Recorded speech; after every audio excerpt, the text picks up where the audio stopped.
What's going on, everybody? This is Steve from DNC Digital. Gonna start something new, DNC Radio. I'm gonna be interviewing some really cool, interesting people from around the country and possibly around the world, and bringing it to you guys because you guys are so used to me doing on-camera interviews. I don't want any opportunity to pass me up and bring them to the public. So here we are, and appreciate you guys for listening. My first guest is the very lovely Jolene Andersen. You may have heard her in the Resident Evil 2 remake, and she played Ada Wong in that one. But it's not the only thing she's done, and we're going to be talking about that throughout the episode. Jolene, how you doing, miss? How's it been? Hey, great. How you doing? I'm doing so good. Thanks a lot for joining us again. We met at Collectomania last year, and you were there signing autographs, a bunch of posters for Ada Wong. And so how did you enjoy the convention that weekend? Oh, that was really fun. I really like doing those. It's I think the opportunity to get together with the fans and share all the love and hug and kiss and all that good stuff is really fun. Is really great. I think they're like my new favorite thing. Yeah, you were. We were talking about how you didn't play the game as much, but you did motion cap for the previous Resident Evil installment, and that was how you got introduced to Ada Wong, right? Yeah. I think, but gosh, when did I start? Like back when we did Biohazard, I wasn't really familiar with like the whole motion capture like world was necessarily. So I just went out and auditioned for it and ended up booking that role, and then and then kept my eye out because it's really, really fun. And back then we were just doing the mocap. Of course, now it's awesome. You can do everything at once. So now you can do full performance. You can do all the voice and the mocap. And put it together and build the character yourself. So that's super cool. But yeah, that's sort of how it all started. Isn't that funny that such an iconic character started like the whole, how I feel so lucky. I feel like, Yeah, because you did the motion cap, and then there must have been something about Ada Wong that, attracted you to the character itself. Oh yeah. I mean, just the character description, of course, I'm not sure if you know this, but they don't, no one ever tells you what you're auditioning for because everything's like super, super top secret. They have like code names the entire time that you're working on the projects. But just the description of her character sounded really exciting. And I play a lot of kind of strong women, or, she was kind of like tough, and it was very action oriented, especially with the mocap. So, yeah, I found that really attractive, and that was really fun. And she was kind of like sexy and mysterious, and her lines were all, like super cool, and she was like, it was like a dream job, So when I saw the breakdown and I pitched myself and did the auditions and stuff, I knew it was definitely a role that I wanted, and I was so excited when I got her, and I didn't know who she was either. So it's not that I even knew, how much bigger and how exciting, she really was in the world of Resident Evil. And it all just kind of went from there, So there's a million ways you can say a line of dialogue. How did you bring Ada to life? I mean, I like to say as an actor, like it's all right there in the writing, right? Because Ada's already a fairly established character. She's already, they've already created a world for her. And I don't know why people get like cast in certain parts, but I think there was just something about her attitude that really resonated with me. I'm not sure. I'm not sure how to answer that question because I don't know. I guess there are a lot of ways to, but maybe there aren't. Maybe there aren't a lot of ways to deliver lines. There's a story already there. There's writers already there. There's my imagination mixed with theirs. I think that's why people hire you, right? Because they like what you bring, or how you complement their own vision. And then if you have any questions, if you're like, hey, what does she mean? Like, what's going on? Like, what's happening here? What is she trying to accomplish? And then there's just a lot of that, like that nuance, and everyone works together to bring it to life, No, and it really did, and she was very well received in this installment. I played that game a lot on my stream. You were actually a guest on one of my live streams, and that was really cool of you to do. You were on the live chat answering questions. I thought that was really cool of you to do, so I thank you again for that. No problem. It's fun. It's really fun. Yeah. And I think it's really cool that somebody, as successful as you are, and you're going to keep going, in my opinion, that you stayed humble and you continue to talk to your fans. How important is reaching out to people that are fans of you? I mean, it's interesting that you like look at it that way in that perspective. Like, I don't think that I'm being humble at all to reaching out to my fans. I mean, it's the best part. You know, if you want to talk to people about like passion projects and stuff, like we love to talk about it. You know, this isn't a favor to you to sit around and talk about the things that I love so much. You know, and how much like we put into it. You know, and to reach out to the fans is so fulfilling for me. I mean, I love it. I love being able to talk to people that love Ada as much as I do, or love the project as much as I do, because we worked really hard and really hoped that people would love it. So it's not a burden for me at all to reach out to the people that show us so much love. You know, it's really like a win-win for everyone. So it's interesting that you say that, but it's Well, yeah, it's a grounded attitude versus a lot of people who, you know, sometimes maybe blow off your request for a picture or an autograph, you know. Oh no, I would never do that. I mean, without you guys, what are we even doing? You know? Yeah, What's pretty the point? much.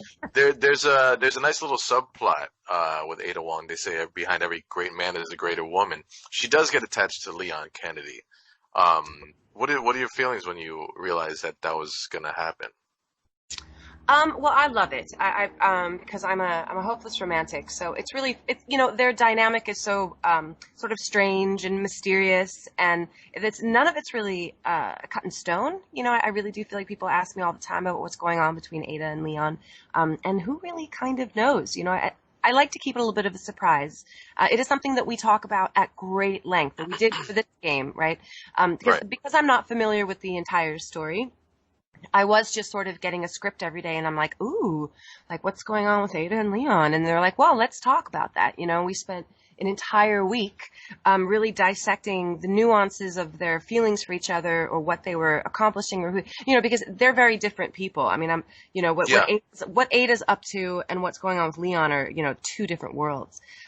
So it's all sort of there for interpretation. I think it's I fodder. think that may be the best way to present something because I feel like you can have different feelings about the story because they're going to take it their own way, and everybody's way is probably going to be, you know, their way, so they're going to be happy with it, you know.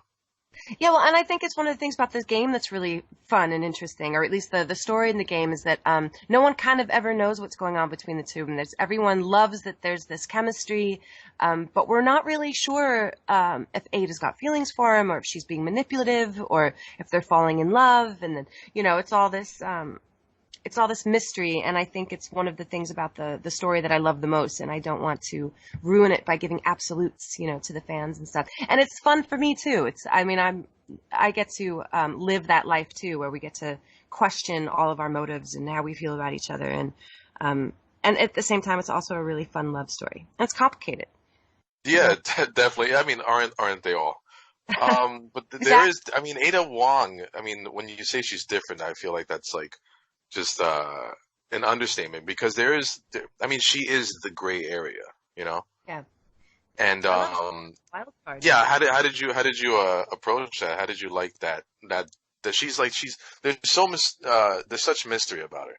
but No, but she's like the greatest role ever to play. I mean, I really, when you talk about just accidentally falling into mocap all those years ago and it being Ada, and being able to like take me on this whole journey. I mean, she's one of the best characters I've ever been able to play. I mean, and again, all of that comes with the writing. It all that comes with the people that have actually created her. You know, I get to embody her in my own way, but all of that is there already. And she's so excited. I mean, for me, she's my favorite character in the entire thing. Like to be able to play her is like just such a gift, you know, because she's sassy and she's sexy and she's mysterious and she's smart and she's strong and she's also a little bit vulnerable and she's unpredictable. She can't be trusted, you know. Like yeah, it doesn't really get any better than that. And you get, you know, and because she's such a sexy character too, you know. She's almost like you know, when people want to play superheroes or they want to play these like fantasy characters, like for someone like me and for a woman, like she is that for me. You know, she is that's a your type of superhero.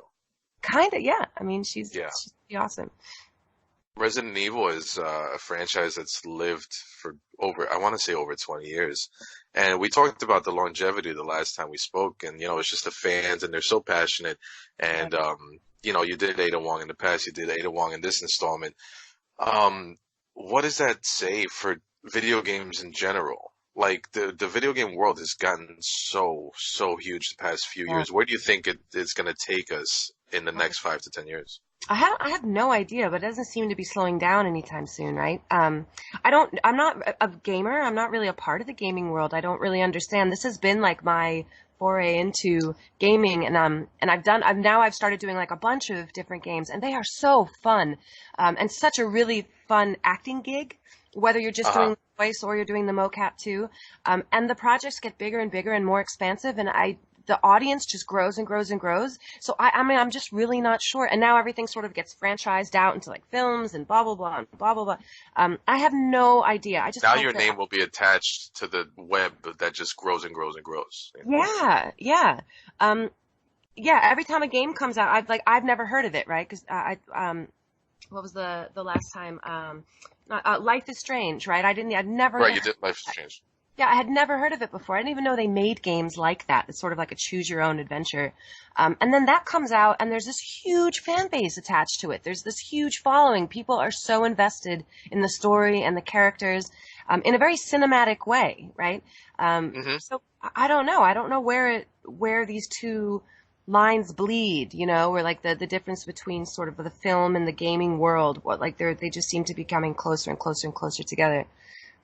Where the gamer is actually living an experience, kind of. Are there any parallels to, when you talk about the cinematic world, are there any parallels to, Hollywood film writers to video game writers when they do the dialogue? And how do you feel the stories are compared to the others? I mean, I think so. I mean, the writers. I mean, I know the writer on Resident Evil 2. He writes plays, he does film, he does television, he does So like, yeah, they're writing a story just like anything else. It's this. I think I'm not sure because I can't speak for them because I'm not in that room. Right. But I think I got the sense that it was a lot like me, right? I'd never played the game. I don't know how the game works. A lot of times when I'm in the booth and there's the recording director and everything, they have to remind me. They're like, Jolene, you need to take the break for what I call the potato chip moment.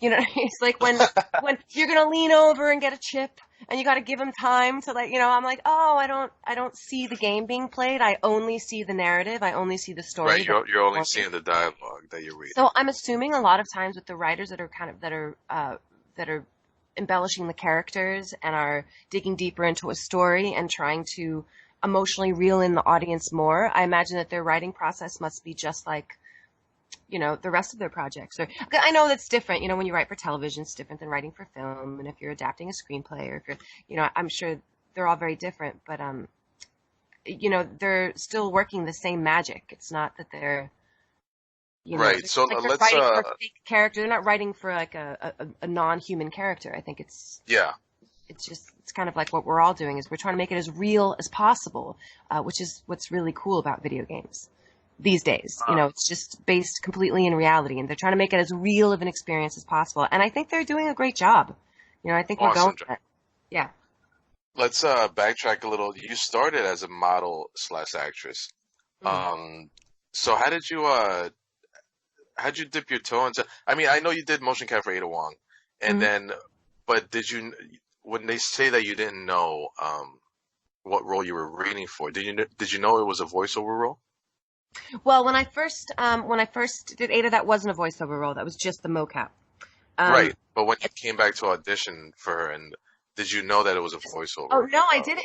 No, I wasn't sure it was going. But I just wasn't sure because during that time then I'd done Tomb Raider, and then I things that like the technology just changes so quickly, right? So then I'm there doing Tomb Raider and they're like rigging me up to all these microphones and everything, and I was like, oh, it's full performance. Like that's pretty cool.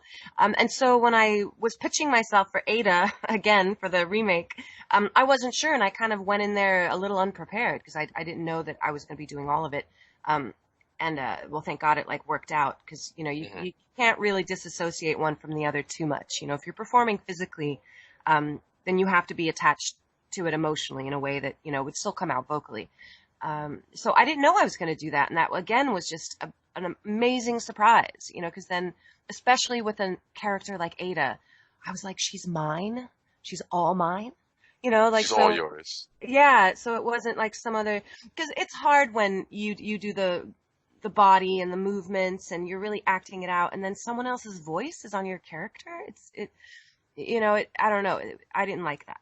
It didn't. Yeah, I'm pretty sure you didn't. Did you feel that you had a voice for the voiceover world before any of this happened?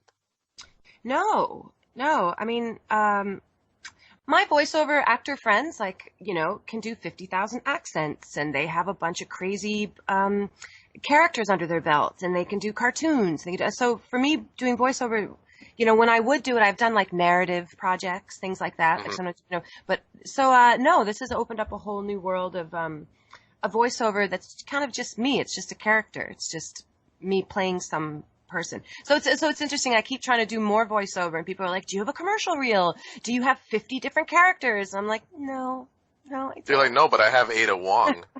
Or the host of others too. Like I'm building up that resume, and yeah. So it has opened up a little bit of a world, but it's not that different.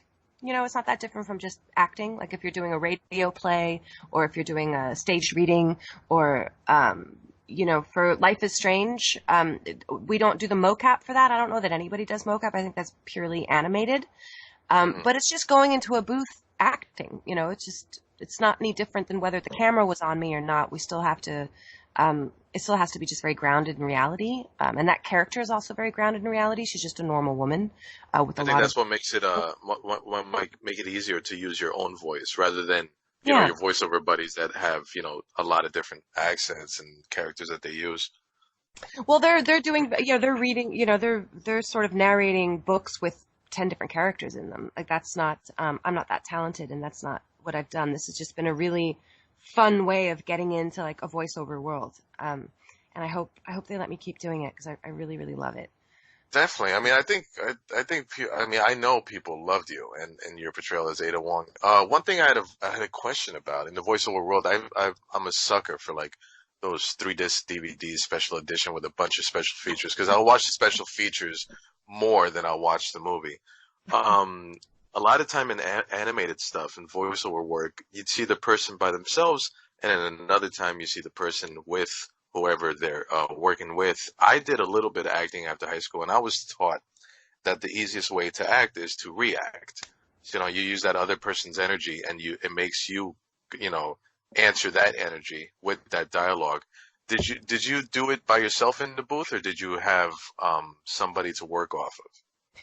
Well, no, it's just you, but you're there with your director, right? So not only is your director there in the room, you've also got for the most part these are being made all over the world, right? So you've also got like the writers and then the other directors like chiming in from France or China or wherever. So you're all kind of there. So I'm not acting off of another actor. So really it ends up being about your instincts from what's going on. Everyone just sort of, we talk about what's happening and what we're trying to accomplish and whatever the next line is or whatever that scene is. And then we just sort of go into it there. And then my director tweaks, where emotionally we're going with things. So you don't get that benefit, but I don't mind that so much because, yeah, the number one thing about acting is listening. Right. So Okay. you listen to your partner, and you whatever you feel and what you're going to say next has everything to do with what that person is sort of conveying and where they're going with it. You don't sort of act in a vacuum. You don't sort of decide what you're going to say no matter what, is going on with the other actor. So I do find that it's fun in the room, but I think you just end up like your instincts just sort of like kick in. Like when you audition, Hmm. there's not an actor there feeding you anything. You're either doing it by yourself or there's a very dry casting director just sort of like throwing out the lines. It's not a performance. So I think that's a skill you kind of have to be able to dig up, no matter what. And so like then when you're in the booth, I'm not concerned that the other person isn't there because I've got a lot of support, and a lot of guidance. And it's actually kind of fun to kind of create it in your own mind. You have a lot Right. of control over it, I think. You were telling me that you enjoyed the Ada Wong story with Leon Kennedy, using the line that you're a hopeless romantic. I find that interesting because if anybody were to look at your resume, you've played a lot of badass women. I Like know. ass kickers, like, Yeah. and I mean this in the nicest way, but some bad bitches. You Yeah. know, were you a tough kid? I'm kind of just like a tomboy, really. I think I'm just tough that way. A tough kid. It's sort of like, I think I'm almost like just a really, someone Maybe described maybe to rephrase the it. question, just to make it easier, were you holding purses or were you holding like baseball bats and basketballs and stuff? Both, both, it's like I'm not Both. one or the other. I am kind of tough in that way. I was always kind of like a bit of a tomboy. I am a bit like raspy, you know what I mean? Like I don't fuck around, you know what I mean? Like I'm a strong personality, but I'm not like, I don't know how I to, mean, you are a model too, right? So we have to take that into consideration. but even as a model, I'm much more of an editorial, more androgynous. I think my career's been built more around that tough persona too, that she's very edgy. I still talk about like my modeling gigs like she's a character. It's still a very edgy world I live in, in that, because it's physically kind of what I look like, and, Mhm. but yeah, I am a pretty tough chick, but I'm also like a really soft, sweet, like, I'm kind of like a tree hugging hippie. But when I was a kid, yeah, I was kind of a tomboy. I wanted to be cool. I wanted to be tough. But like tomboy, like Pat Benatar, you know what I mean? Because I grew up in Oh, the okay, 80s. yeah, okay. No, Like I now wanted to we be got yeah. Joe from Facts of Life, you know what I mean? Like it wasn't Oh no, I so got the yeah, I change in my wasn't head. beating up people in the schoolyard. But I think I've just always had a really strong side to my personality. So But you it's were just not to be messed with. yeah, and I still kind of feel like that. Yeah. Yeah, some badass roles.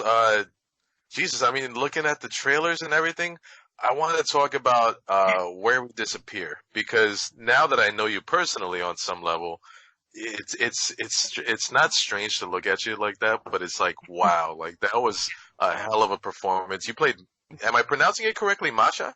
Masha, yeah. And Yeah. it takes place in a Soviet prison camp. Yeah, yeah, she's intense.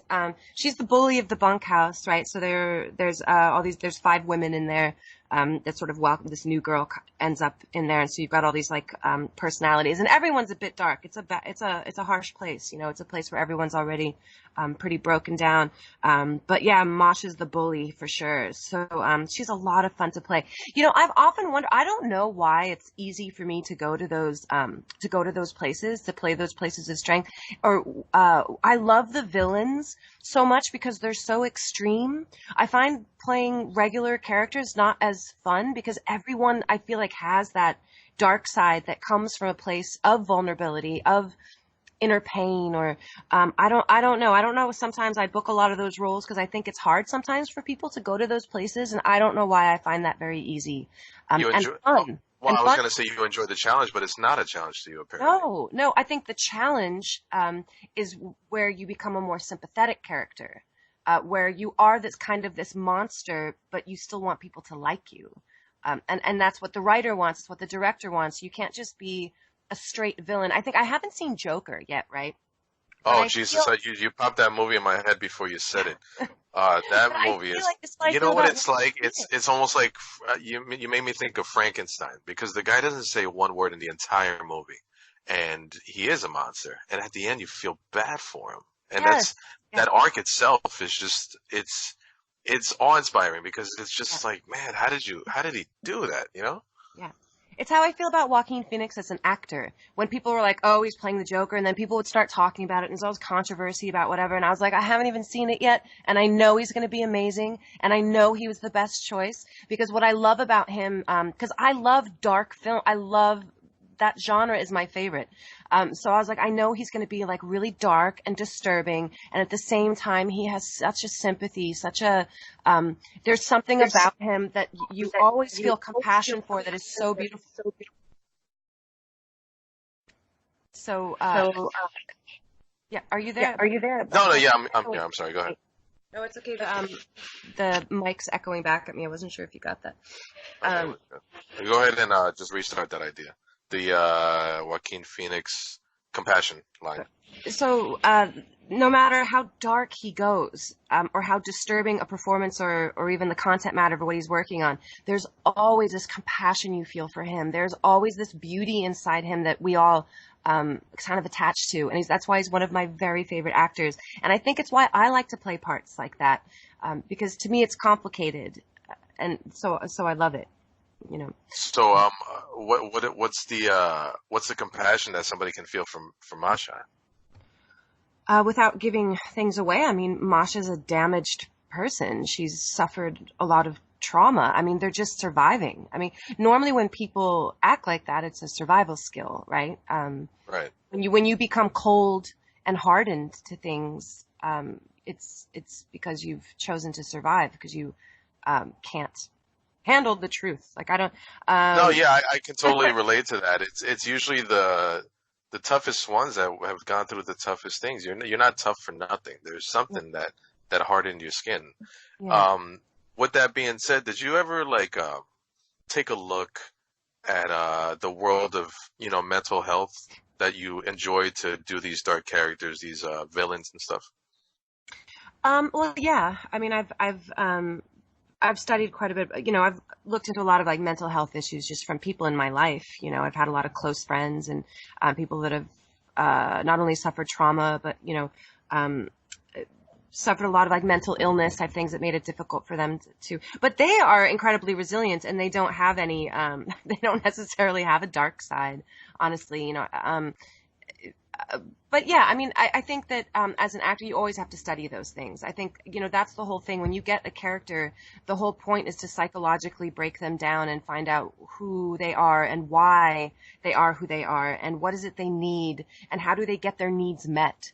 And how does that influence how they react to the world? How do they feel about themselves, and how does that influence how they react to the world around them?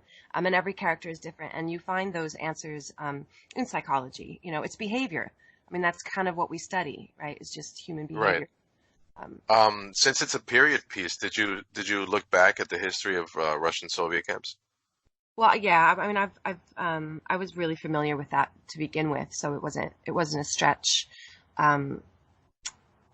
And then we did some more, and then I read a few more books, and but that wasn't a world that was strange to me. I was pretty familiar with what goes on in those camps and what went on in the world during that time, and what still goes on now in certain parts of the world. So yeah, no, that wasn't a stretch for my imagination or anything. It was very, that's the thing too. When you read when I saw that breakdown for that character, the reason that you submit yourself and that you pitch yourself is you're like, I feel it. I feel what you're saying. I feel an affinity for the description of that character and what she's going through, and then I try to sell myself, you know what I mean, and be like, hey, right. I can feel Masha. I know what you're doing here. I think I'd be great for the role. Like that's kind of how it works. I wouldn't pitch myself for a role that didn't speak to me very deeply. You know what I mean? And it debuted at the Chinese Theater in Hollywood just a few months ago. How did the premiere go? How was it received? How did everybody like it? It was sold out. It got a lot of great reviews. Everyone loved it. It was fantastic. It was amazing to see it on the big screen. That's always great in a room packed full of people. It was great. It was amazing. And what an iconic place to see. Like anytime, it's a dream come true when your films show at the Chinese Theater on Hollywood Boulevard. I mean, yeah, of course. It's incredible. I remember I was in a Uber on my way there, and I kind of just got all teared up. I was like, my dreams all come true. You know what I mean? So the life of an actress is so fast. Did you ever have a second to step back and look at everything that's happened and everything that's there in front of you, and really say, wow, this is I'm making it. This is happening. Yes, it's not that fast. Fast. I mean, it's I've been doing this my whole life. You've been one step towards your dreams every day. I do often stop and think, wow, I remember when I started out with dreams and what I wanted for my life, and I'm living it now. I'm a big supporter of just fantasizing, what do you want in life? Dream it. Think about it. What do you want? What do you want your life to look like? And I look back at 15 years ago, 20 years ago when I first moved to Los Angeles, and the dreams I had, literally the fantasies I had when I would be like hiking through the mountains, like, this is what I want my life to look like. I want to be like reading scripts every day, and like, just like, it's like we were kids, just like kind of talking about what we think it's going to be like, woo, in Hollywood. Mm-hmm. And now I look back like 15, 20 years later, and I'm exactly living that life, down to like the apartment I live in, to the view I have from my window, to sitting here with the doors and windows open with my cup of coffee talking to you, with auditions to go to and films to promote. And it's incredible. It's incredible. And the people I get to work with, and the family I've built around this film community, the relationships I've built with you, it's just amazing. It hasn't gone fast. It's been one day at a time. Yet at the end of it all, I don't want to say I can't believe. I'm so fulfilled and so happy that my life is everything that I dreamed it would be. That's and so that cool. work is everything I dreamed it would be. That I do get to do these characters that I love. I'm not working in a capacity that I'm bored, or I'm not sure I made the right choices. Like, these characters are a circus. They're so fun. It's really great. So. That's so cool, and I'm really happy for you the way you put it like that, and I love the way things just perfectly segue. Playing badass characters, the image of the woman, like, in the past 10 years, have gotten so much more powerful than it already was. Hillary Clinton running for president, the U.S. soccer team, the world of wrestling now allowing women to have better matches than the guys and giving them more screen time, more airtime. And so you got little girls. You got little girls watching, and you got little girls watching you become some badass character. And like, man, she's tough and she kicks ass. And how do you feel about the platform that you have? And little girls can look at you and say, I want to be like her. I love it. When I first did Tomb Raider, when I played Sophia, and she was the leader of the Remnants, and first of all, I'm totally capitalizing on this like new wave, right? I think the reason I started getting these, some of these roles was because, women are coming into the forefront. A couple of times I landed roles that were written for men. And I know that I just, I get to be the one female in it because they are trying to, sort of present women in a stronger light. So I'm enjoying this career right now because of this change. Maybe it'd be nice if they had more than one strong woman in the project, but I'm grateful to be the one, just in some of the films that I've done lately. And then that being said, right after Tomb Raider, I started doing all these podcasts and all these interviews from these girl gamers and these like really young girls, that were just so inspired by all of these characters and, wanted someone to look up to. And, that was the first time that started happening. And I was so excited. I'm so excited to be there for them and to tell them that, they can do anything. So, that is one of the treasures of how things have been going lately in my job. It feels amazing. It feels really great. And I love it. And I do want to preface, I don't only play these like crazy. I just did a film called Catherine's Lullaby, and we just had a screening of it.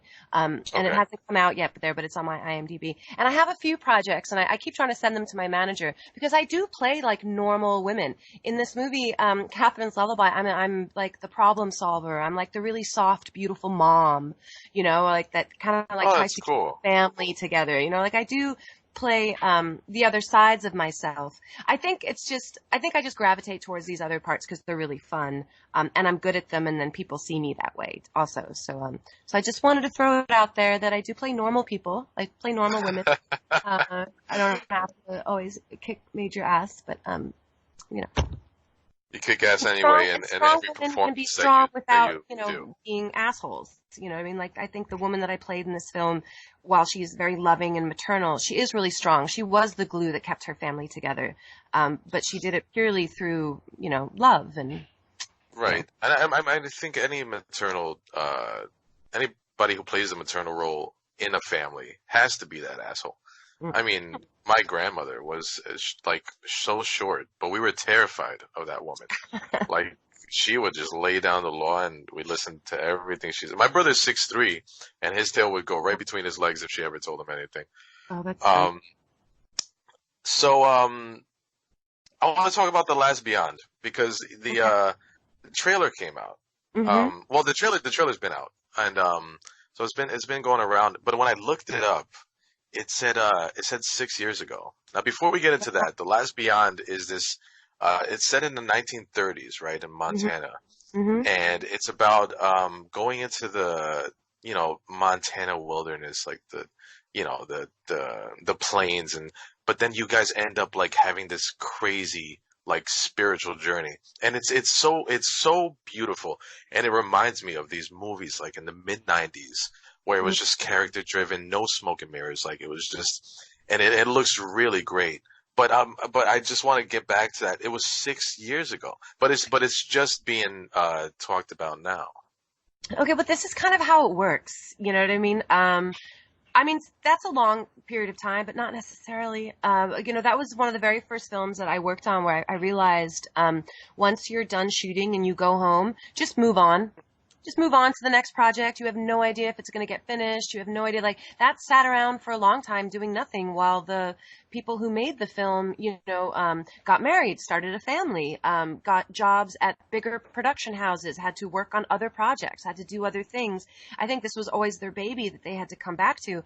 But sometimes a film, I do reshoots for films a year later, a year and a half, come back 2 years later. Hey, could you do some ADR? Oh Sometimes it's wow. 3, 4 years before and then 5 years before something ends up being distributed. So, you really, as an actor, if you're not involved in the actual making of the film, you shoot the movie, you get your awesome paycheck, you have your amazing good times, you make your friends, and then you move on to the next project and cross your fingers and hope that it comes out and gets finished. So that was something I learned really, really early on.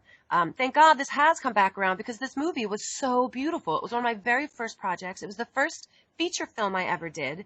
And it is this like epic, gorgeous, romantic. It's during the Depression, and we end up going out into the hills with the Indians and make moonshine, and it's all, there's evil sheriffs and bears and guns and all kinds, and romance, so much romance. And here again is I play this strong woman in the film, but she's not like a bitch. She's not like a warrior strong. She's an independent woman of the time. She's a Hollywood writer who ends up going out to Montana. She's an independent single woman, which is unheard of in 1933. She's got a mind of her own. So she's strong Which in is that also unheard of. regard. Yeah. So that she was a very strong woman for her time. So again, I'm just reiterating the whole thing here where, to be a strong woman doesn't mean you have to be this like, assassin or, this bully or anything like that. So she also, is a strong female character. Again, they all team up and then, drama ensues, and I don't want to give anything away, but it is, a beautiful epic film, and I'm so glad it's finally getting its debut on the big screen. And again, at the Chinese theater, which is so exciting. So exciting. How does that feel to come back to it? It was your first feature film. You've gone on to do all these jobs, and now like your first role in a feature film is coming up. Is that feeling like a full circle type of deal right now? A little bit. It's funny, when I was watching it, I was like, ooh, I'm a better actor now. Like, I don't, but I can't tell. I can't tell because I was pretty young. And, yeah, it does feel a bit like that. Full circle. That's an interesting idea. I guess because things take so much time that, and I do Yeah. have a lot of new things that happen all the time. My video game career is kind of new. So, to have like the idea of full circle, feels that's an element of completion, which I don't feel. Like, that's not at Well, all. I mean, maybe that was the wrong term to use, but maybe New. like Yeah. it's just probably like a cool deal for like your first feature film job that you ever did. Yeah. Now after becoming successful, after doing all these jobs, I mean, it wasn't just anything we talked about. You did Queen of the South. You did Agents of Shield too. Is that correct? Yeah. Yeah. Yeah. And so you've done all this stuff, and now The Last Beyond. And I agree with your sentiments on the movie. I've watched the trailer, and I really want to see the thing. It looks so beautiful. And in projects and films like that, a lot of people talk about that the setting becomes a character by itself. Absolutely. Absolutely. I think that's really important. I do think that Montana steals the show, in this movie, and that is, also because our DP was incredible. So the photography in this film is outstanding. And so it's a beautiful piece. And the musical score is fantastic. It's absolutely beautiful. Again, so that's why it's going to be so beautiful to see on a big screen, and to be able to hear it in that environment. But yeah, Montana steals the show. And I think that's an important element in a lot of films. I've done a couple films like that. I just kind of like a horror film that hasn't been posted up yet. And we went up to northern Washington, into the Olympic National Forest, and, where it just is like completely bogged down by fog. It's an incredibly beautiful environment, and there's just the fog is its own character in the film, and without it, it wouldn't have come together. It's really amazing. So Montana definitely plays that role, this really is a great example of the environment really acting as the strongest character almost in the film. I hope people get out to there and see it. Oh yeah, I would hope so. I'm definitely gonna try to get my hands on it. Looking at the trailer, it was only a little piece of the trailer, but it feels like it was just a big scene. Excuse me. I don't know if your memory is fuzzy, but can you go back to filming that scene where it seems like an Indian ritual. You had some paint on your face. You had your eyes closed. Yeah. No, it was beautiful. And actually, the gentleman the people that were cast in it, the main guy who plays the Indian chief, he actually was a local Indian chief. So he would take us through these rituals and actually sing these songs, and it was all very authentic and really beautiful. And he actually passed away, which is unfortunate, many years back before the film was finished.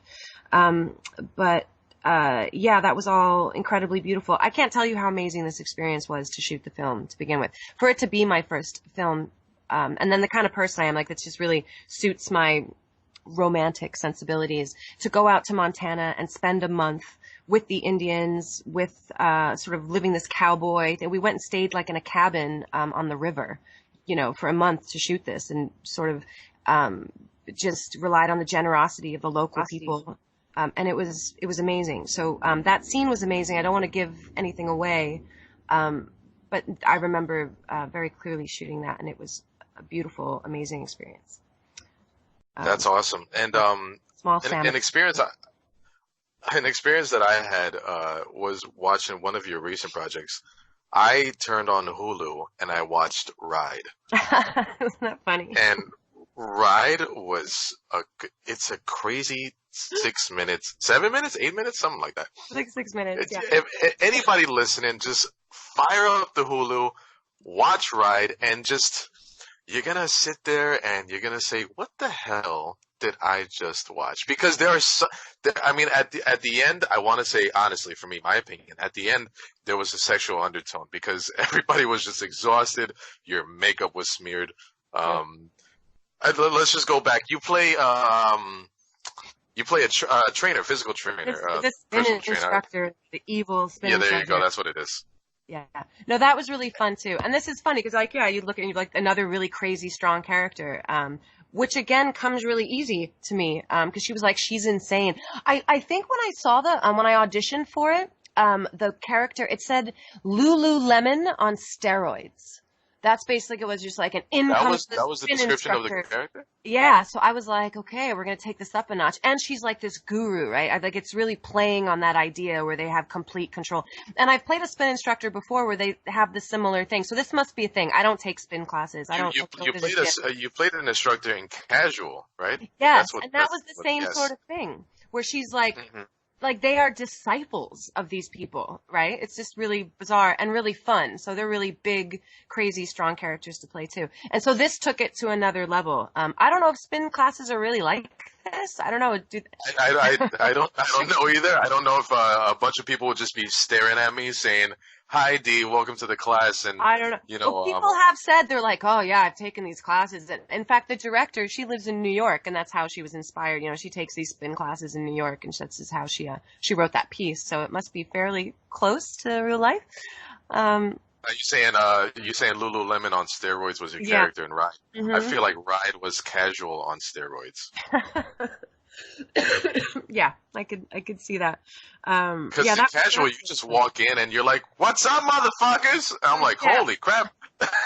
Yeah, and everyone's all, "Hey," and they just like mimic everything she says. Like they're all just like these cult followers. So that must be a theme in those classes, like just the whole idea of being in a cult, which I could totally grasp. See, that's what's interesting. So I didn't have to. I don't take spin classes. I don't go to the gym like that. Like, I'm not exactly sure, but I could certainly tap into what it's like to be like in a cult like that, or to like command all that attention and just be so full of yourself, and like that I can grasp. It's Why not, right? It should be fun.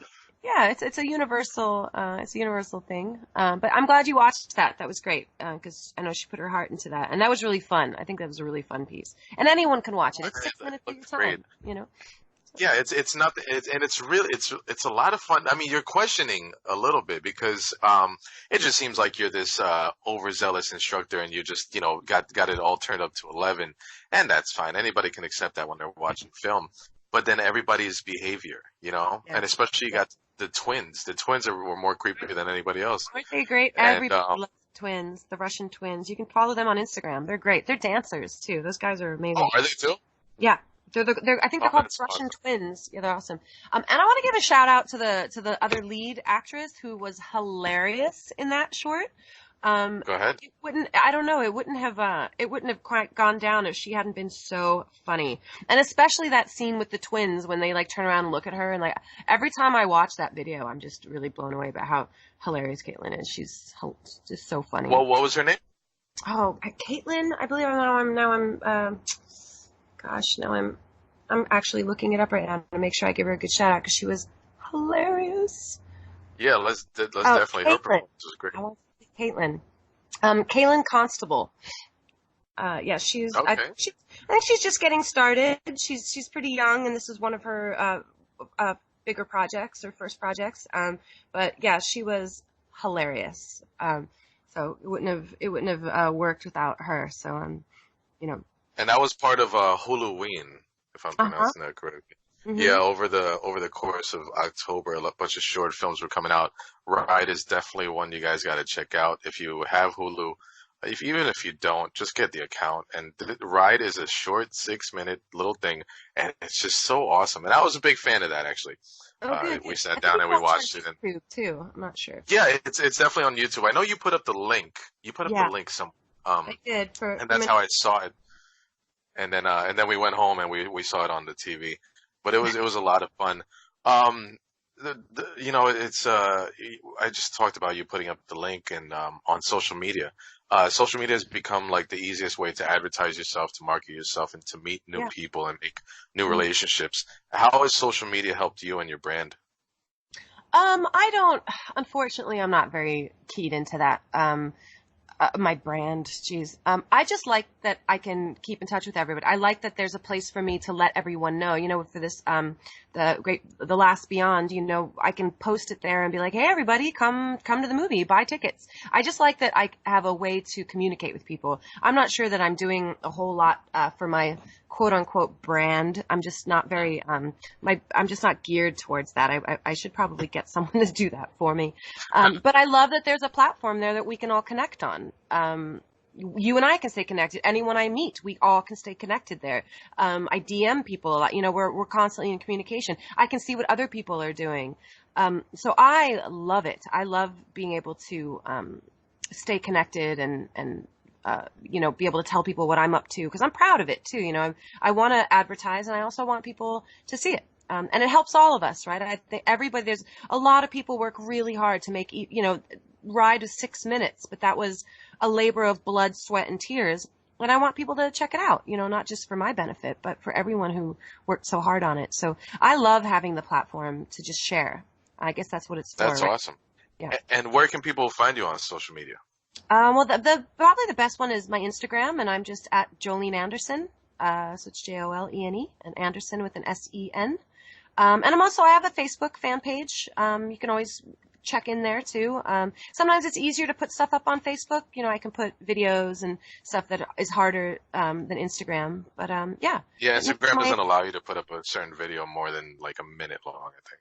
Yeah, and so you have to kind of like link it in your bio, and then and then you move on to the next project and you link that in your bio. So, but it's a great place to like get started. So, yeah, follow me on Instagram, and if you're so inclined. It's also the Facebook fan page, and it's just my name. I think my Facebook is Jolene Andersen, model actress, and my Insta my Insta is just Jolene Andersen with an SEN. And that's awesome. And so what's happening the 24th? Something is premiering the 24th. That's the Last Beyond. Is premiering. Last Beyond. Well, it's not premiering because it's had a festival run. It was it's had a great festival run, but it's having its Los Angeles premiere at the iconic, beautiful Chinese theater on the 24th. And it's part of the Skins Festival, so it's part of the Native American Film Festival here in LA. Which that's awesome. Pretty awesome. That's so cool. Yeah. I've posted that up on all of my stuff. So if anyone is in Los Angeles on the 24th, 6 p.m. on a Sunday at the Chinese. Come and support, Skins Festival, independent film, us. It's a great, beautiful film. So, yeah.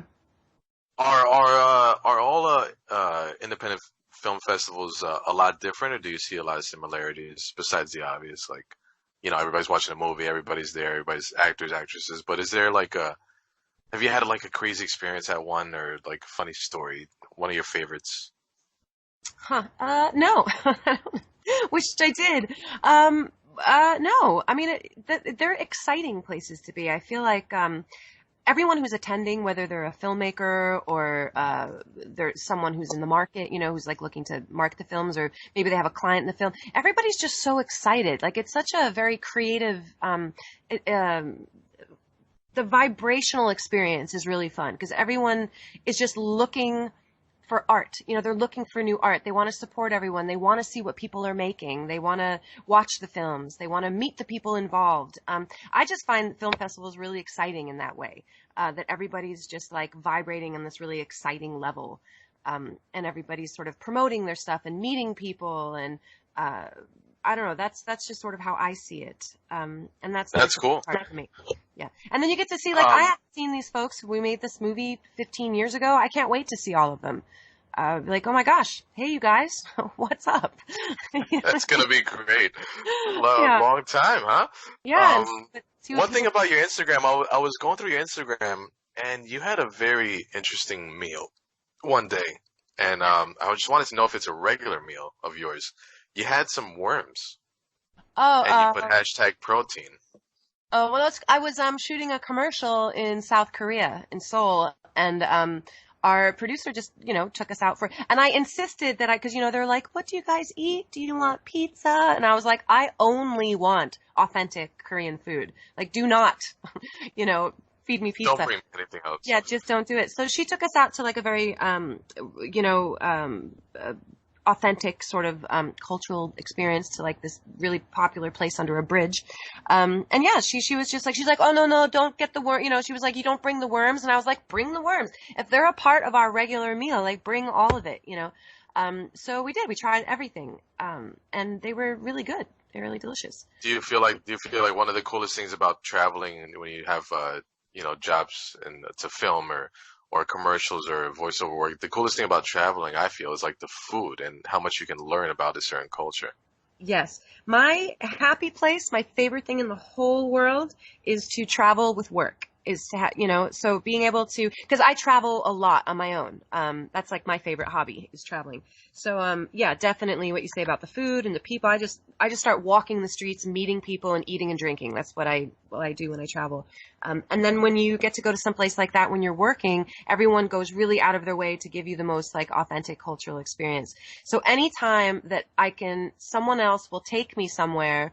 And then we can also be creating something amazing. That is 100% my happy place. Work travel is where it's at. It's the gold standard for me. So. And it's a good thing that you had a project like Ride so you can stay in shape. Right. That's funny. I was like, God! I love that. I love that damn little 6-minute engine that could. That I love that goddamn thing. That was so weird.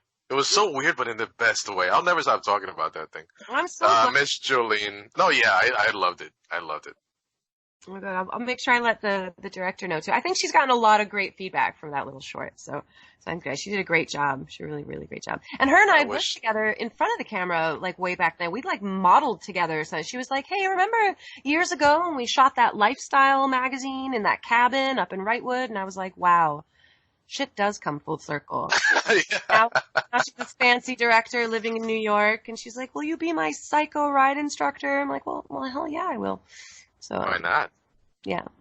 Blood, sweat, and tears. Miss Jolene, thank you so much for stopping by on Uh, my first episode of DNC Radio, and I really enjoy us talking over the time. And I mean, you say that it's not a big deal, but for me it is because you're this cool character on this video game that I play, and we've developed a friendship and we've kept in touch. And I'm pretty sure I'm gonna ride your coattails to get myself some acting jobs, I and hope I'm sure you won't have a problem with it. Please do. Anything I can do. Um, yeah, definitely. I mean, I feel like I can do some voiceover stuff. I can For thicken sure. up my Jersey accent, and then we can Look, do you're a something. radio guy now. Look, now you're already, this is your first voiceover job. Exactly. I appreciate that.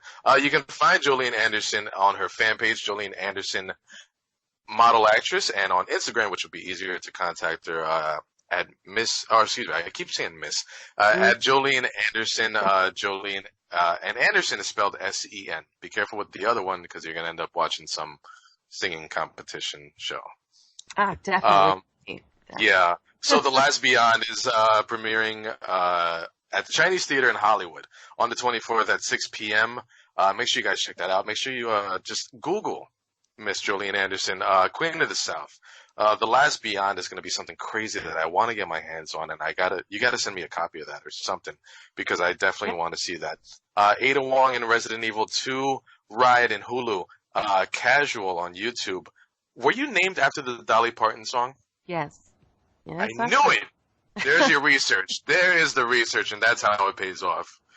Jolene, thank you so much for stopping by. This is DNC Radio, the first episode. I'm sorry. Go ahead. Go ahead. Oh, that's always great to talk to you. Awesome. DNC Radio episode 1 is done. Make sure you tune in for the next one. I'm not sure if I can keep a schedule with this thing. I just got to look for interviews. But we'll see how it goes. Thank you so much, Jolene, and everybody have a good night. And thanks for listening. See you guys. This is Jolene Andersen on DNC Radio.